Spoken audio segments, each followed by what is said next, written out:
নমস্কার, food and লাইফস্টাইলের চ্যানেলের পক্ষ থেকে সকল বন্ধুদের জানাই আন্তরিক শুভেচ্ছা।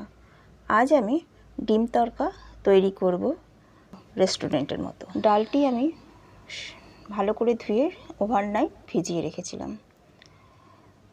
ডালটি লবণ দিয়ে ভালো করে 4-5টা সিটি দিয়ে আমি সিদ্ধ করে নিলাম। দেখুন হাতে ম্যাশ করলেই গলে যাচ্ছে। এরপর কড়াইতে 4 চামচের মতো তেল দিয়ে তেলটি গরম হলে ওতে প্রথমে একটি গোটা রসুন কুচি আমি দিয়ে ভালো করে লাল করে ভেজে নিলাম। রসুনটি ভালো করে ভাজা হয়ে গেলে একটা মাঝারি সাইজের পেঁয়াজ কুচিয়ে রেখেছিলাম, সেটি দিয়ে ভালো করে পেঁয়াজটি লাল করে ভেজে নিলাম।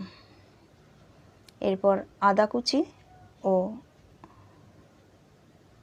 দুটো টমেটো কুচি দিয়ে তাতে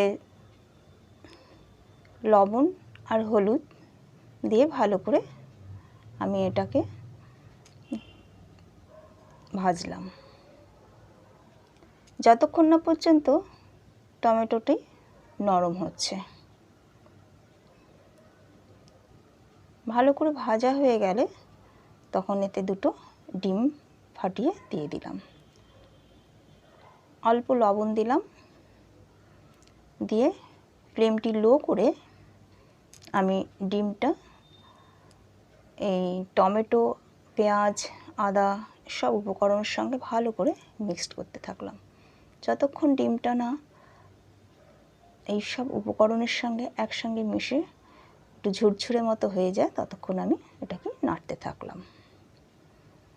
দেখুন পুরো একদম এর সঙ্গে মিশে গেছে। এরপরে আমি ডালটি দিয়ে কিছুটা পরিমাণে জল দিয়ে 5 মিনিটের মতো ফুটতে দিলাম।